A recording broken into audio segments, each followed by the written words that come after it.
Now declare the February 20th, 2020 BZA meeting officially open for business. Please join me in the pledge of allegiance. Pledge allegiance to the flag of the United States of America and to the republic for which it stands, one nation, under God, indivisible, with liberty and justice for all. Thank you. Okay. First on the agenda is roll call. Carrie Steele. Bill Crawford. Here. Jeff Fisher. Here. Ryan Durham. Here. Leota King. Here. Bill McDaniel. Present. Jeff Wesley. Present. And myself. Okay. We're going to do a little juggling with the agenda here. We're going to go to number 4, public hearing and appeal by Mark and Dina Bills challenging the validity of the documents for the special petition number 14923. And before we get to that, we could probably clear up number 5, because that might have an issue with us proceeding tonight. And it's my understanding that, is that okay, Mr. President, if I can Yes. go for a split second? Sure. It's my understanding that Mr. and Mrs. Bills are willing to waive their issue that they had with the last hearing as far as the notice and any type of publication notice. Is that correct? That's correct. Okay, so number 5 on the agenda, an appeal by the Bills, we can essentially mark off the agenda. They no longer find that to be an issue. So you're completely fine with proceeding tonight with the way the notice has been handled and all those things? Correct with respect to tonight. Okay, very good, very good. Okay. All right. I guess, do you want to make any comments? Well, I guess go ahead and open the public hearing. Okay. Yeah. All right. All right, we're going to open the public hearing on the petition to challenge... The appeal to challenge the validity of the documents and qualifications on, in regards to petition 14923. All right.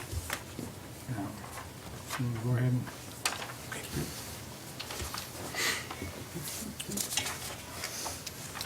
Good evening, and thank you for having us here. Again, it seems the more times I speak, the less people show up, so I don't know if that's about my abilities as an attorney, but regardless, I'm happy to be here today, and thank you. One of the things I would like to clear up, we are not going to proceed on our appeal as to the qualifications of Patriot in terms of the individuals who signed the report. We've not had any opportunity to engage with them at all, but at least from their report, they appear to be geologists of some sort, which we believe would probably allow them to render an opinion on these issues. So we're going to concentrate solely on the issue of whether the certification that is required under the CFO ordinance is contained in the water study. So really the sole issue tonight is does the language that appears in the staff report, which is at Exhibit A, that quotes from the water study that says it is possible a second pumping well could be installed on the property and in a location away from the adjacent property owners in order to generate the desired total well yield.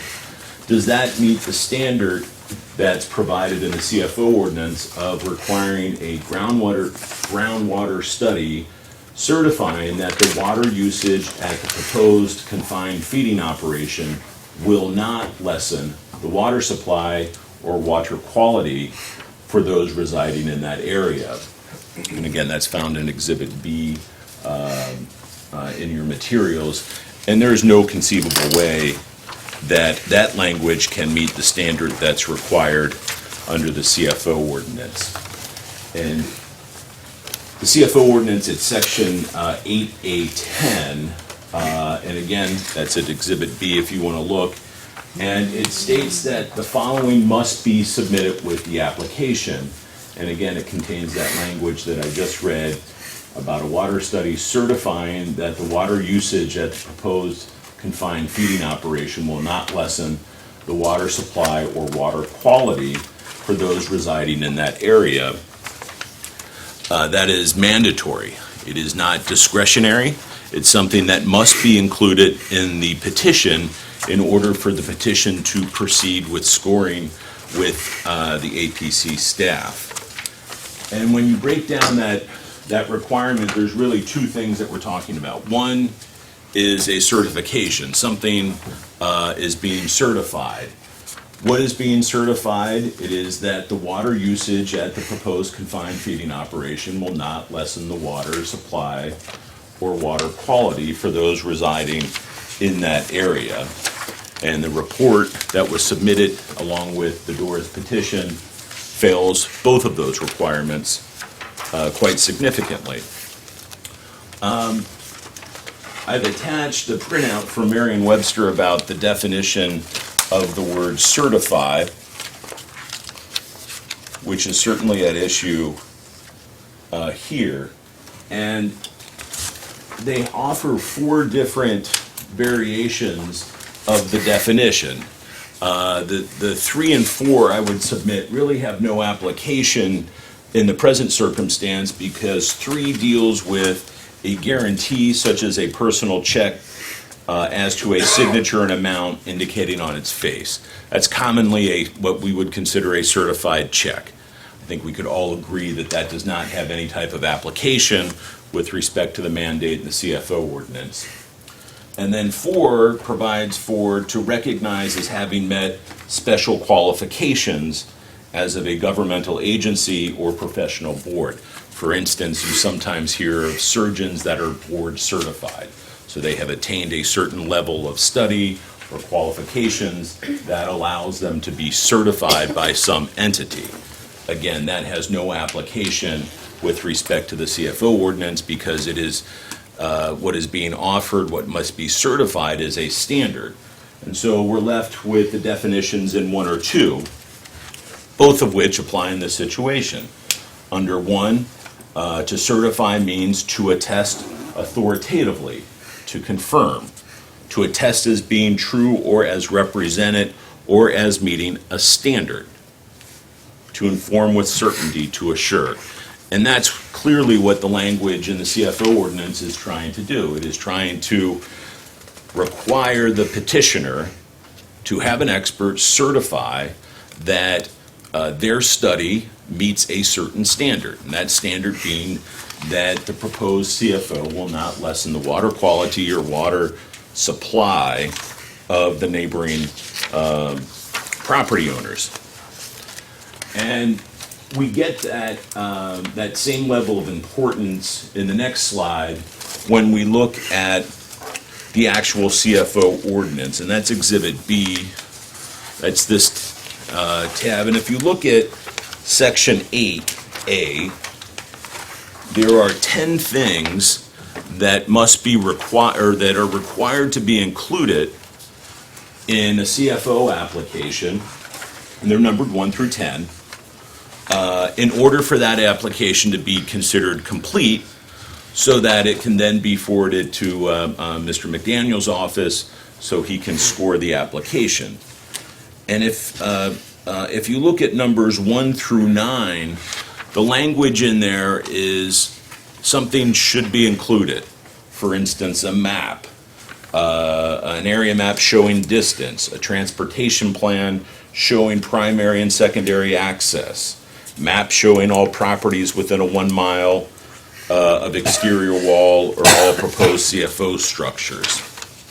But if you go down to 10, which is the ordinance, the specific section at issue, it's the only one that requires a certification. It requires a certification from an expert. It's the only one. So the drafters of the CFO ordinance thought that that was important. And I think the question becomes, why is that important? And if we go to the next slide, it's because it provides protection, right? It provides protection to a class of people, the neighbors, who would be neighbors to the proposed CFO, like Mr. and Mrs. Bills, the other neighbors around, that the operation of the CFO will not negatively impact the quality or quantity of their water. So it's kind of a give and take. The drafters of the CFO said, if you want to submit a CFO application, we recognize that that could have a potential negative impact on the surrounding property owners. So we are going to require you to engage an expert to submit a report that certifies to the neighboring property owners that their water will not suffer either in quality or quantity. That's the give and take. That's your duty. As elected officials, that's your duty to make sure that the standards of that CFO ordinance have been met, that that certification has been provided to the class of individuals, like Mr. and Mrs. Bills, the neighboring property owners, that their water quality will not diminish either in quality or quantity. And when you look at the Patriot Report, and I printed it out, I think it's Exhibit B, the Patriot Report recognizes that. I believe it's the bottom of the first paragraph, it states, additionally, the purpose was to determine if water usage at the proposed concentrated animal feeding operation, CAFO, will not lessen the water supply or water quality for adjacent property owners, all right? So they get that. They know that that's what they're being engaged to do. But I submit to you that nowhere in their report do they offer any certification or any statement that states that the water quality or quantity of the neighboring property owners will not be diminished. It's just simply ignored.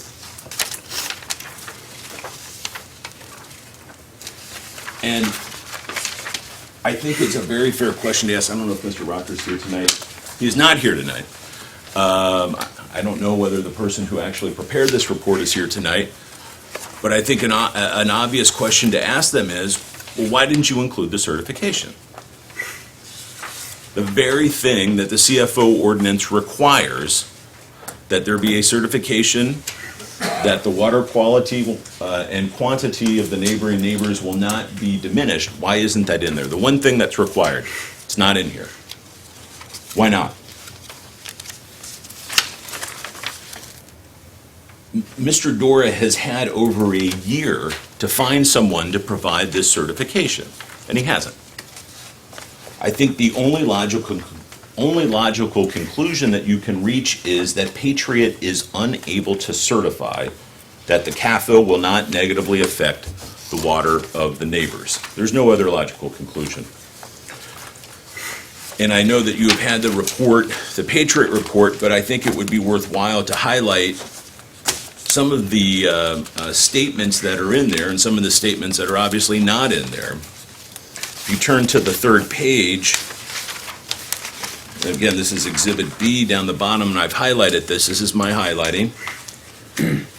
When they're discussing water yield evaluation, it says, as a result, the potential water yield and zone of influence for the bedrock formation was not evaluated. Something we didn't do.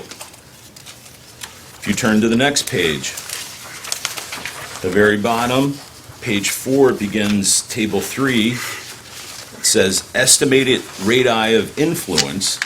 The radius of influence can vary widely depending on the actual pumping rate and drawdown observed in the field. Again, that's not a certification, that's a qualification. Further down in that same paragraph, because the K value of the aquifer is unknown, and to limit the number of possible scenarios, the most reasonable or mid-range K value was presumed. That's expert code for I'm guessing. And then if you go down to the conclusions is where you kind of get to the meat of the report. And conclusions, they state specifically that they are based upon numerous assumptions, but yet the assumptions are not identified. We have no idea what those assumptions are. Paragraphs 1 and 2 in the conclusions solely discuss the ability of the CFO to obtain enough water. It has nothing to do with the impact of the water on the neighboring property owners. Paragraph 3 states On estimates presented above, the radius of influence could range from 5 to 413 feet. That is an enormous difference. But they go on to say, however, these estimated radii include a caveat that these distances are only estimates and could vary significantly based upon actual site-specific data. So what they're telling us there is they really have no idea. There's absolutely no discussion about the impact of the quality of water in this report. So again, what is contained in this report? If you look at Mr. McDaniel quoted in the next, in his staff report on the next page, and this was the basis of his report, it is possible a second pumping well could be installed on the property and in a location sufficiently away from the adjacent property owners in order to generate the desired total well yield. Should go to the next one, John. Possible. It's possible. Okay? So let's look at what Merriam-Webster says, and I agree with Mr. McDaniels in his staff report that ordinary words should be given their ordinary meaning. Merriam-Webster, the definition of possible, it's something that may or may not occur, being something that may or may not be true or actual. So what the report is telling you is that these things may or may not be true. They may or may not happen. It is completely removed from a certification that the CFO requires that the neighboring property owner's water will not diminish in either quality or quantity. It's just simply not there. John, why don't you go to the last slide? And respectfully, I submit to you that that's your duty. That's what you're called to do as elected officials, is to enact the language and give effect to the language in the CFO ordinance and to provide the protection to the neighboring property owners that the CFO mandates that they have, right? Mr. Dora chose to file his petition for a CFO. As a consequence of that, the CFO mandates that he have an expert certify that the water of the neighboring property owners will not diminish in either quality or quantity. He simply has not done that. And for that reason, this application, Mr. Dora's application, must be deemed incomplete and dismissed. That's all that I have.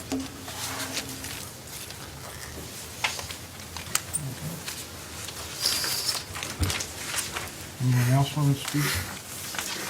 I think I probably should. Justin Gifford, representing Mr. Dora. Okay. Jeff Rocker couldn't be here tonight, but considering the experience I've had dealing with scientific reports and in doing environmental law, it probably makes sense that I'm here instead of Mr. Rocker.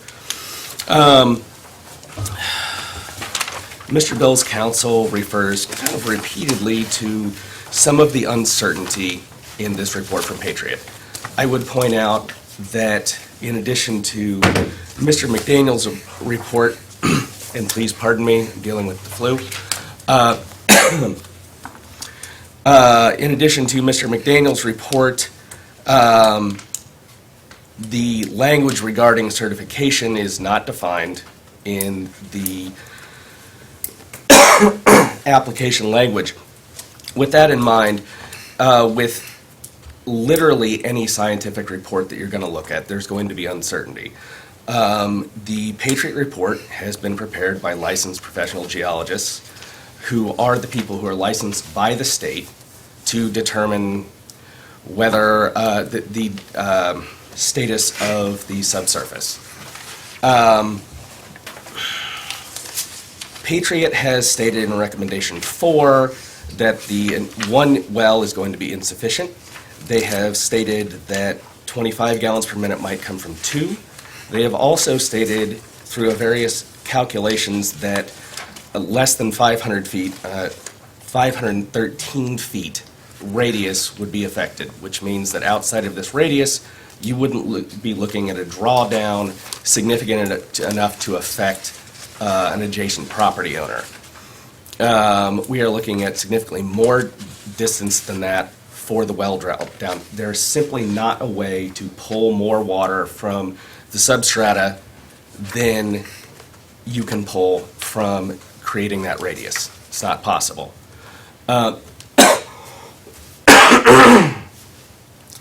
In addition to which, the certification issue, I frankly don't know how you could possibly present data to this board underneath the application rules from someone other than a licensed professional geologist who is providing their scientific opinion. I don't know of anybody else who is going to give you a more qualified answer, other than attorneys, with regard to their professional opinion. These geologists have presented their scientific opinion. Their best guess, which is how it's been referred to, is that it will not negatively affect an adjacent property owner. There is no one who is going to give you a more professional answer than a licensed geologist with regard to the subsurface. In addition, I would mention that since the definition is not certified, this is up to the discretion of the board. There has been a licensed professional brought on who has conducted a survey of the area. They have reviewed it with their extensive licensing process. It's not just graduating from school. They have to go through another licensing process.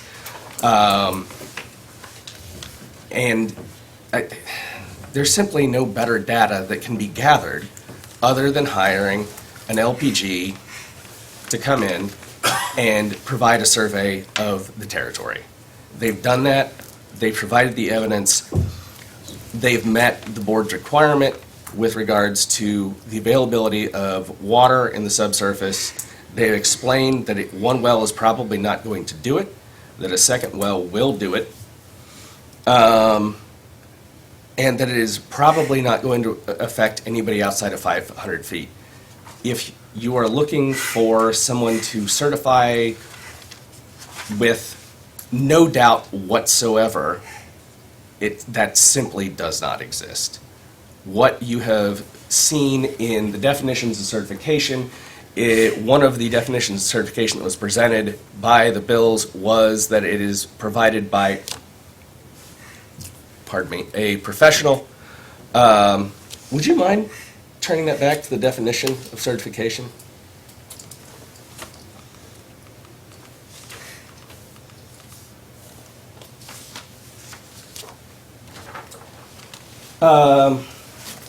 Is to present informal communication and to test authoritatively. There are no solid 100% answers in a scientific document that you're going to find. However, when an engineer says, thank you, when an engineer tells you that you probably need to fix this, you probably need to fix it. When a geologist says this retaining wall is probably going to fail, you probably need to fix the retaining wall. And that applies equally to this. It is extremely unlikely that there is going to be a failure.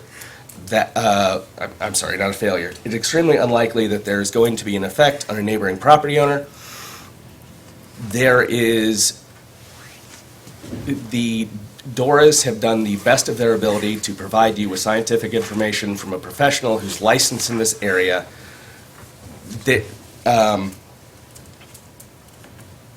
I simply don't see how this falls outside the board's discretion. You have asked for certification. It's been presented by a licensed professional who have undergone schooling and training. They have presented a treatise on the matter that involves physical discussions of the subsurface, and we would argue that it absolutely meets the standard presented by the board. Okay. Thank you. Thank you.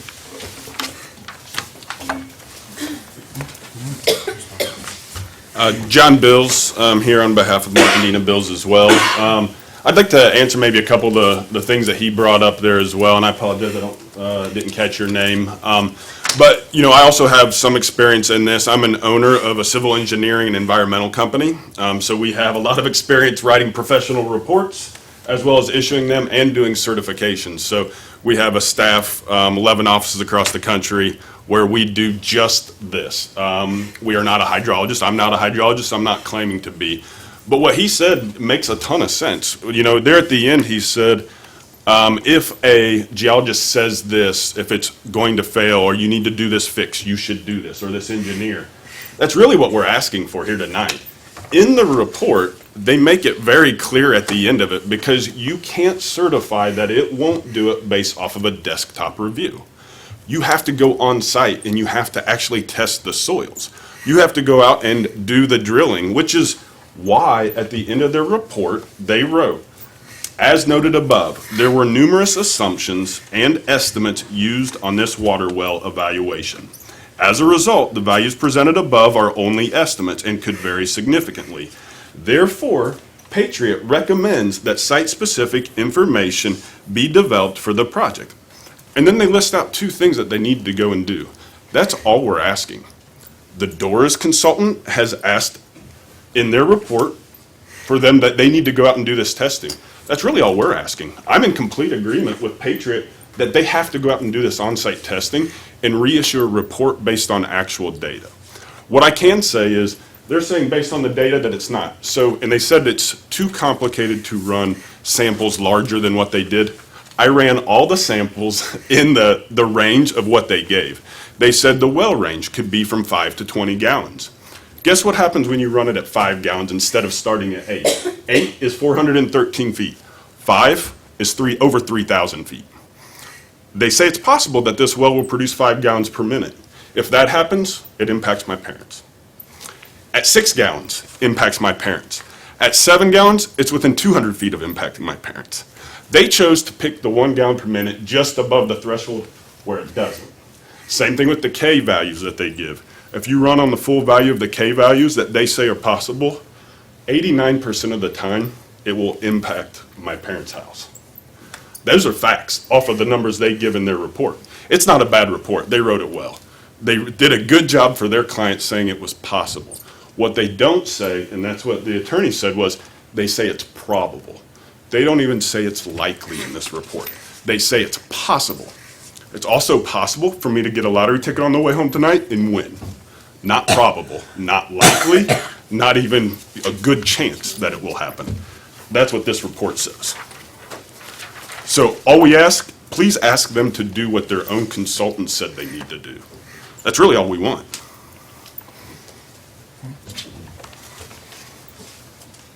Anyone else? Now we close it. Yeah, now you close it then for the discussion among the board members.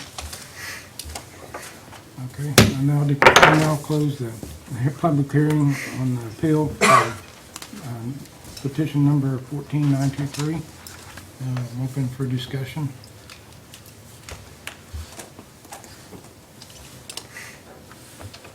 I'll start. What I'll say is that the Bills have done a nice job presenting something to be in remonstrance to a petition, but our appeal is based on the validity of the document, not the remonstration of the meat of the document, just whether or not we should have accepted the document.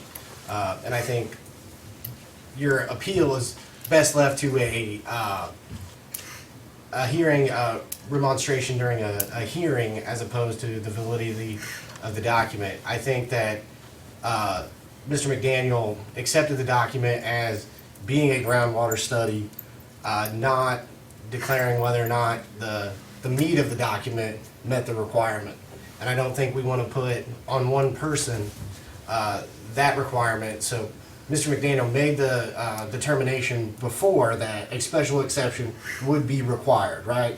He made before scoring it, he made the assumption that it was impossible to score 366 points. So he already knew that a special exception had to exist, right? You couldn't score 366 points based on where, a number of factors, the 9 factors that we score from, right? Can we agree that of those 9 factors, he made that assumption that he couldn't score it to meet the requirement without having a special exception? Can we agree to that there's 377 points that have to be scored on a CFO, which is the next page to this is the points on the CFO. And Mr. McDaniel had made the determination that a special exception would be required before even scoring the documents, right? And I will agree that the study which Patriot Engineering provided is weak on the argument that it's not going to, they don't clearly state that within the document. But I will say that I don't think it's Mr. McDaniel's responsibility, once he determined that those points couldn't be scored, it should be left to us at a special exception hearing to determine the meat, if you will, of the document that was presented. That's just my take on what the bills are challenging in the appeal. And they presented the document itself, not that the document should not have been accepted as a complete application. That I think it was, the determination was made that it was impossible to score the number of points required, therefore a special exception was already required, and Mr. McDaniel never scored the application, just that the documents existed. I agree with that.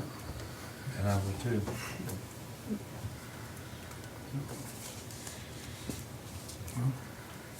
I guess I'll take, Any more conversation from board members, comments? I'll start to do. Any more observations, comments from, I agree with what he said. Bill was correct in accepting the application, that the parts of it that they're complaining about is something that would be taken up at the special exception about the water quality and the supply. But the amount, the bills are claiming that the application was invalid. And the application is complete in this report, although it doesn't state the things that may be needed. It was part of the application and was included. So the application is not at fault here. The problem is the water, and that can be questioned at the hearing on the special exception. okay, I'll take a motion then. Brian? I would make the motion to, I guess, to deny the appeal of the validity of the documents presented, the documents and qualifications of the report authors submitted to the Fayette County Area Planning Commission Staff Action and Zoning Code regarding petition number 1493 for special exception, exception 67, concentrated feeding operation for the following property, etc., as written. I'll second that motion. All right, we got a motion made and properly seconded to deny the appeal. Let's do a roll call, please.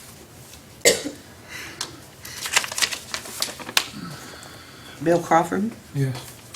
Jeff Fisher, Yes. Ryan Durham, Yes. Leota King. Yes. Okay. So the appeal is denied. Okay, all right. Okay. Now we need somebody to make a motion for that. Okay, would you like to explain what led to that? You want to move on to the next Yeah, point? yeah, Okay. yeah. Item number 3 on the agenda, the BZA rescheduled DORA special exception from February 27th, 2020. There's been a procedural issue that it would make sense to move the meeting that was originally scheduled for the 27th from that date. And I think Bill has looked into the idea of moving it to March 5th of 2020.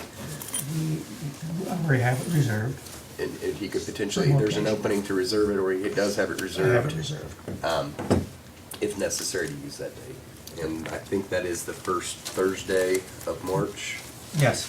Yes. And the reason- Thursday, March If you 5th. bump it back much further, we're gonna get into spring break issues and those kind of things. And I think think several people said they're gonna be out the end of March. And that's already been approved by the petitioner. No, No. because, well, it's. This would be the decision is moved by the board. Yeah, the decision to move it is by the board. Because that way paperwork is ready, then as of, everything's been initially taken care of, so everything else then, the procedural issue then can then be taken care of with the advertisement and then, staff report. And I got another additional document today, so that will go out to everyone, It would be my recommendation that the board move it from the 27th. the 5th. Do we need a motion for that then? And, will this be an informal vote, or should it be, make it a, Well, we roll can do call? it as a motion, we can do it as a roll call, it doesn't matter to me, but I would like to maybe hear some of the other attorney and other parties' thoughts. Mr. Dora, does March 5th work for you? It's the first Thursday of March. Yeah, it's 2 weeks from tonight. Does that work for you guys? Well, I mean, again, I mean, for part of the reasons that John went into earlier today, I mean, this is a very technical report. The technical report even acknowledges that they need to do more work, so I mean, we're gonna be moving to continue the hearing on the 5th, so we can get an expert to refute the Patriot Report. So, I mean, I don't know if we need to do that by writing or not. I mean, I'm happy to make the motion now. Okay. It might make it For the easier guidelines, for we you. could request Or- one 30-day Or continuance should for it be part technical of the nature. actual, petition, or should that be done with the meeting or done before the meeting? Well, I think we can reschedule, and then you guys can file your continuance request. Are you saying you've not retained one yet, but it is your intent to retain one? Absolutely, we will retain one based on, we assumed with the fact that the report didn't certify it, that we wouldn't need, but we will be obtaining a professional geologist to come on our behalf and validate the study or invalidate it, whatever. Okay. Well, what, if we set it for March 5th, that's 2 weeks. Could you then look into to see if someone could do it, if they have the availability? I mean, certainly 2 weeks is pushing it, but Yeah, there's potentially- little chance we'd be able to get one on board by that. I mean, again, I'm used to it, to be able to get somebody under contract and on board and to do an actual review of the study. Well, maybe in your request to move it, you could have communicated with that person and they could give you a timeline. Yeah, and we need to Because check they their- could say they're obviously. 6 months out anyway, so, I mean, Yeah, we will definitely have that person here at that. We'd love it if a Patriot person could be here as well. okay. Maybe And still I need would to go with assume by everybody in the room, that would probably be a pretty easy Yeah, assumption. it would be at the Miller Building. I would assume as much. Does the board have any direction whatsoever as to what would qualify as sufficient information for certification? We simply don't have that in the language of the rules. And I think that Mr. Bills the Younger and I at least agree on one thing, which is that getting a definitive answer, a 100% guarantee, is going to be impossible. We might get probable, we might get very likely, but if part of our discussion is whether certification means 100%, I don't think that his consultant or our consultant is going to give us that, so I would request that the board provide us some guidance on what the benchmark would be. I cannot anticipate that the board had any idea of the vagaries of scientific reports when it drafted the language. But at this juncture, I think with the amount of time and effort and money that everybody is expending on this, we could really use some guidance, and I think both parties could use the guidance to forestall any unnecessary further delay. What I would like to second into that, because I do agree with part of what he said there.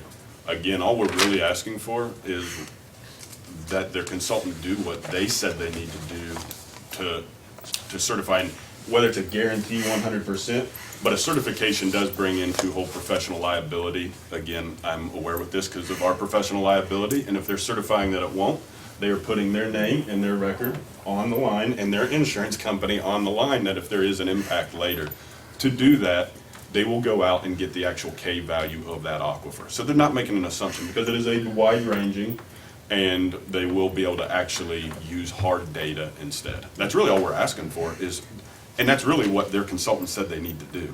I don't know why the board wouldn't want that, why the Doors wouldn't want that to keep a future lawsuit, and why we don't want that as the neighbors. It's what everybody should want. Okay. That makes sense. Okay, if I could just, quote one thing that's in the comprehensive plan about the confined feed. It was recognized in 2011, which was with this comprehensive plan, shortly after within the period of time with the adoption of the confined feeding rules. It was recognized at that time that in the comprehensive plan, that the current requirement does not clearly specify professional requirements, nor identify study methodology, nor appropriate data sources, which I think gets into what both Mr. Village Younger and then Mr. Gifford have been referring to. Because because when it was developed, there was no idea of what it was biting off on. And of course, is the scientific certainty is and statistical probability standard within the statistical likelihood of something. It was not taken into consideration with the development of those rules. I would say that those two recommendations probably wouldn't hurt to have. I mean, that's just, We've heard, time frame wise, what are we thinking? Do you guys need more time too, or not? If we are in an instance where we're going to have our experts and Bill's experts debating or agreeing, depending on what their data bear out, Sure. I guess I'm okay with that in theory. However, I would be, and it's John, correct? Yeah. I think John probably knows as well as I do that meeting a 2-week timeline it's going to be tight. Yeah, I won't be able to get somebody. May be doable, but I think that is gonna be a heck of a timeline to get drillers on site. I guess I would provisionally agree to it, and we'll see what you can accomplish tomorrow and what I can accomplish tomorrow, and we will advise the board as quickly as humanly possible. Do both sides agree that, to waive any limitations in our rules and procedures in regards to this has to be heard within 30 days or 60 days? Do we agree to waive that, since we're both working on time frame? I will tell you, I'm confused in terms of what they're proposing. Are they going to submit an additional report? I don't know what they're going to do.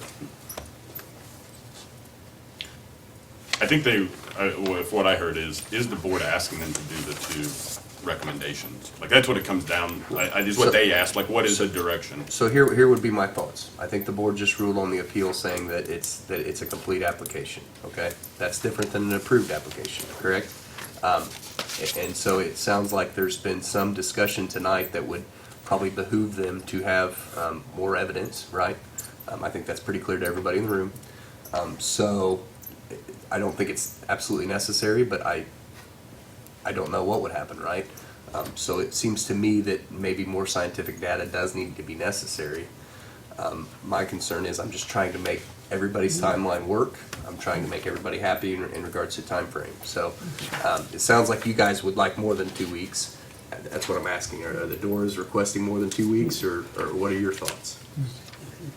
My request would be that we postpone setting a date until the end of the day tomorrow, because I simply do not have an answer for you off the top of my head with regards to how quickly we can find a licensed driller to go out and conduct the testing required to find out what the flow rate of a well and then the drawdown would be.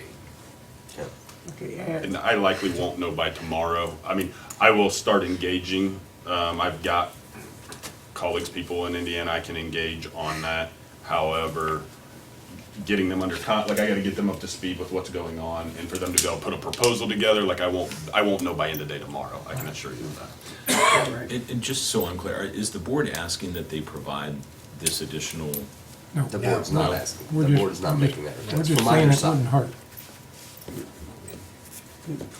But what might, I guess going back to my question is, in regards to timelines, in regards to any rules and procedures that may or may not require us to have the hearing in a certain specified time, are both parties willing to agree to waive that at this point in time? If we're required to have a hearing within 30 days, or if our rules state we continue this hearing next week, it has to be heard within 30 days, any of those type of rules, we're okay with waiving? We're okay with not, if there's a requirement to have the public hearing within 30 days or 60 days, Okay. we will not object to that, Okay. not going forward during those times. Is that the same with you guys? Based on the discussion we've had today, yes, I think that we need to agree to waive that so that we can present the best possible evidence for the application we can. Okay, very good. So, So it's it might make it may make sense for me, sorry, I don't want to interrupt, it might make sense to just not set a date then.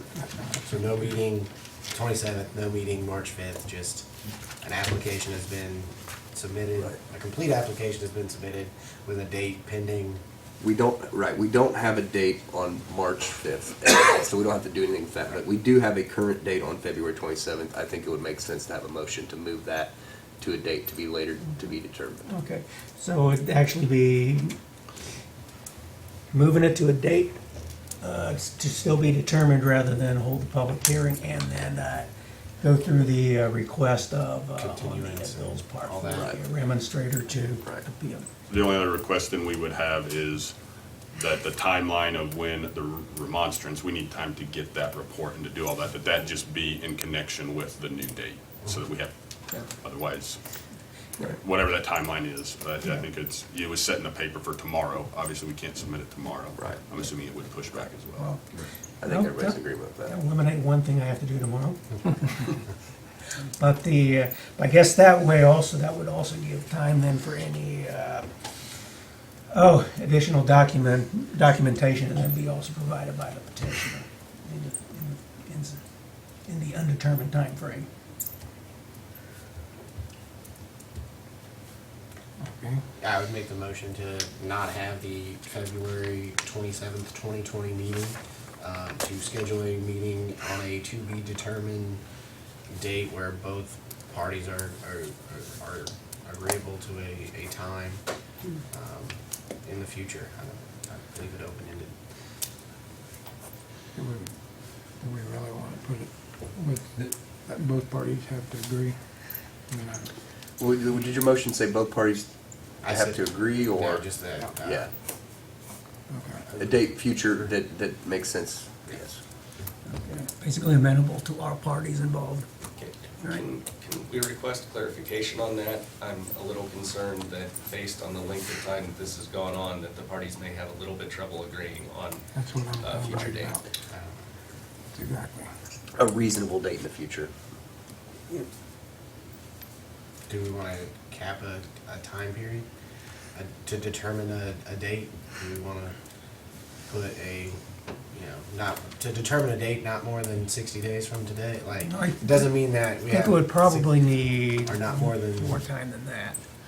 To determine a date when a hearing could be heard? I mean, if, What do you feel is a reasonable time you guys could have? 30 days, 60 days? Well, it's gonna depend on how long it takes. Because you gotta see. The limiting factor is the drill in that. If they actually go through with that, if it's determined they want to do that, that would be the limit, like he said. It's a limiting factor of being able to get somebody out to do the soil test and the drilling. But I'm, You don't have to wait on his report, anything further for them to do for you guys to get yours though, correct?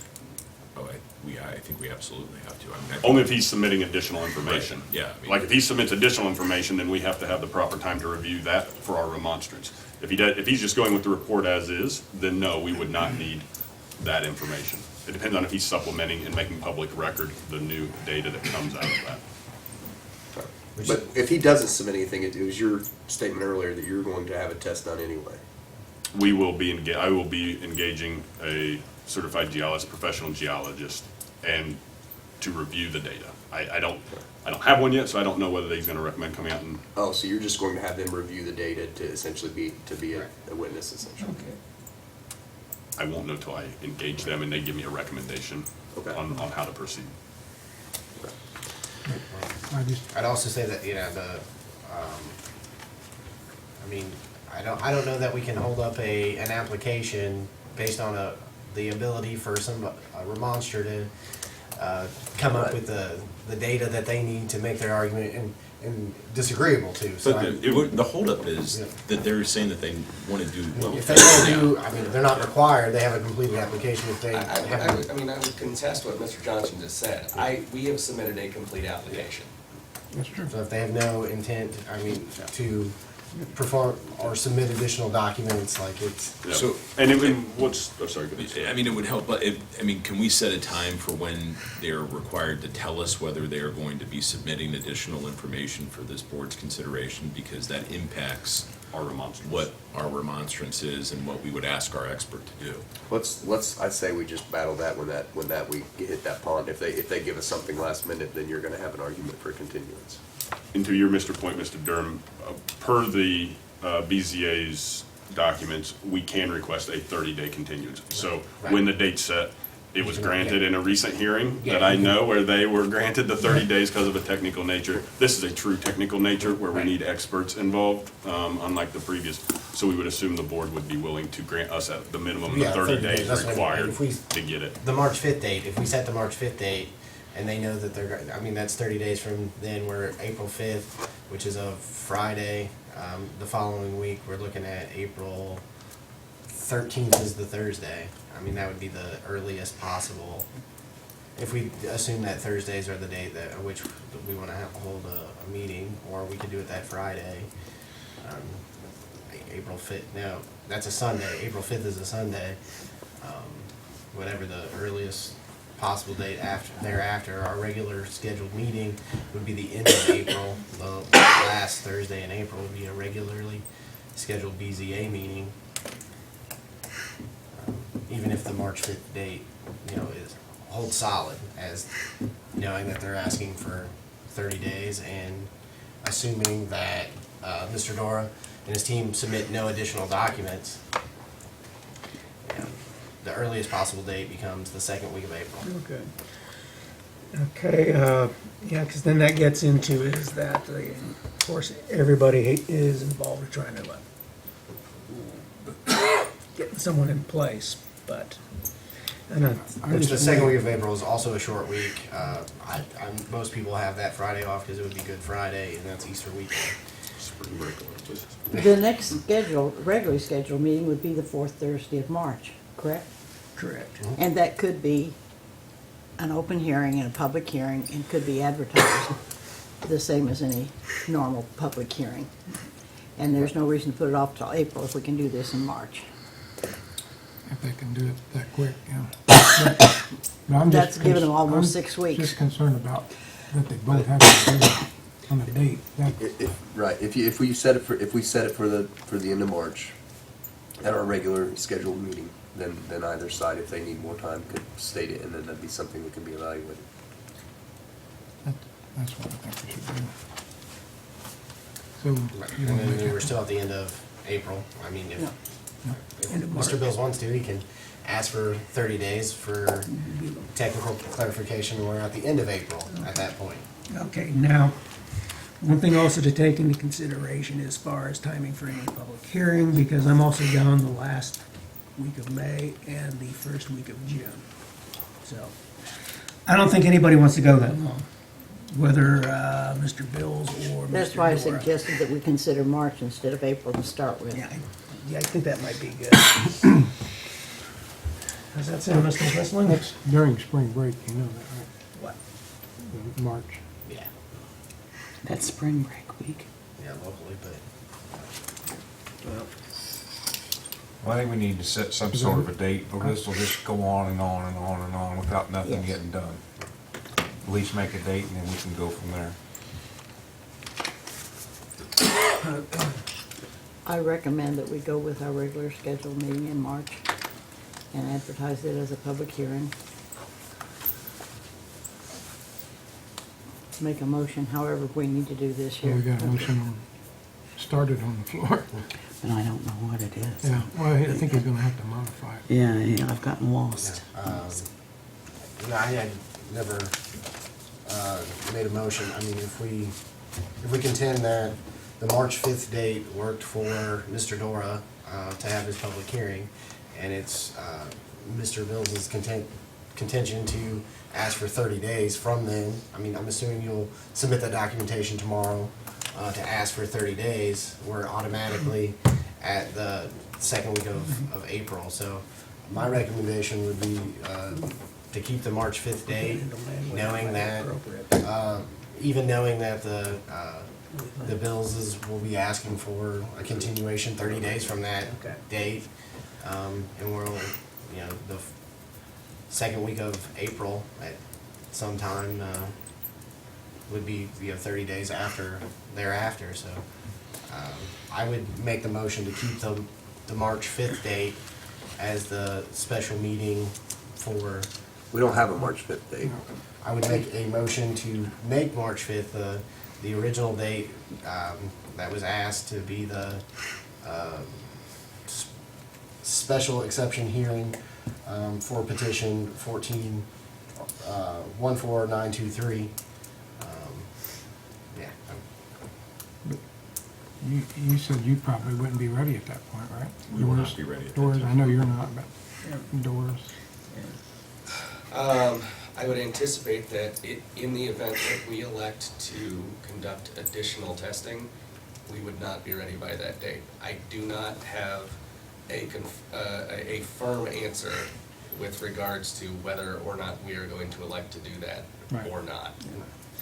And our procedures allow for them to ask for, they can ask for a well- continuation if But Mr. Dorsey I chooses. think that also Leota's suggestion also makes sense. Right now, you're talking about canceling the March 5th date, so I don't see 30 days from March 5th. What's wrong with 30 days from today?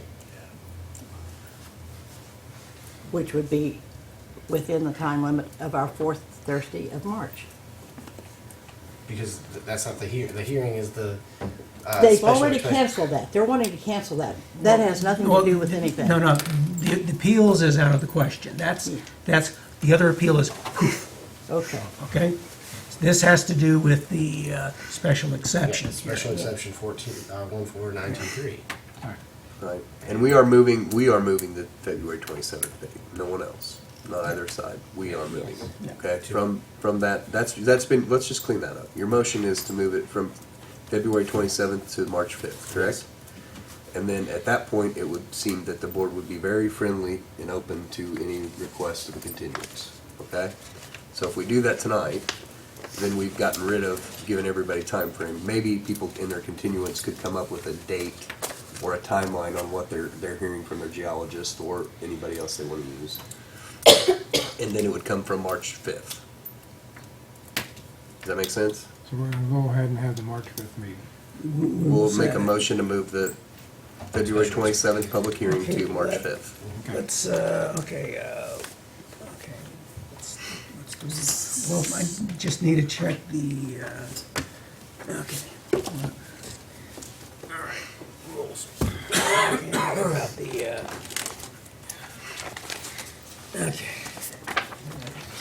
Just want to look at the rules for the notification to verify whether or not it has to be done at the public setting or whether it can actually then be done by, I think the only, if I recall, I think that can only be done with at the petition, but I have to check. Okay, public notice, deadline.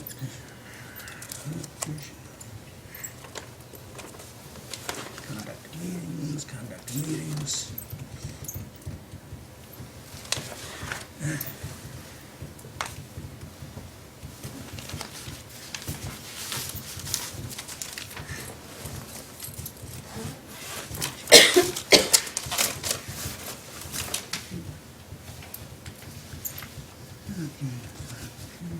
So as far as the March 5th, though, you actually already have the public notice ready to. I have that ready to go. That's what I thought. That part's not an issue. No, well, because the other one I'm concerned about is you know, we also want to avoid serial continuations. Okay.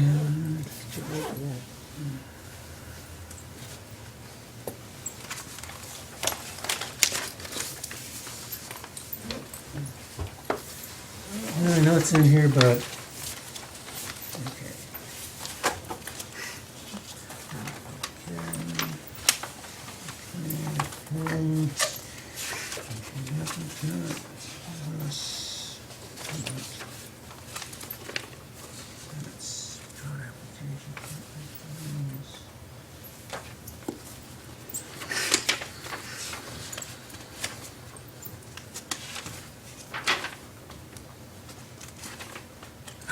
Is that something you could present to the petitioner later? Yeah, it's, Find it? yeah, I'll find it then.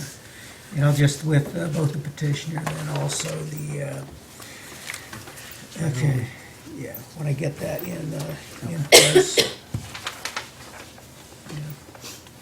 All right, And just, go on. yeah, let's go on. Okay, so So we the got motion is to move the February 27th meeting to March 5th. the next special exception. 14923. All right, I'll second that. got a motion made and properly seconded to move the special exception petition number 14293 to March 5th. All those in favor? Aye. Aye. Aye. All those opposed? I'm going to withhold an opinion, please. Okay. 3 to 1. Abstain. Yeah, with that date set, back to one of the previous questions, can we clarify, per the public notice, it had said we had to have a remonstrance in by tomorrow. If we did not choose to ask for the 30-day continuance and we want to proceed on March 5th of what it was set for, what is the date we would need to have our remonstrance Okay, in by? Next Friday? Is it just moving back to 1 week? Yeah, because the board can waive that rule, because that's within their authority to waive the rule. So if we don't ask for that continuance, a week from tomorrow is our final day to have our remonstrance in, 28th. the 28th? Okay, thank you. Okay. All that said, looks like we're down to the motion to adjourn. So moved. Second. Got a motion made, properly seconded to adjourn. All those in favor? Aye. All those Okay. opposed? Oh, that only took an hour.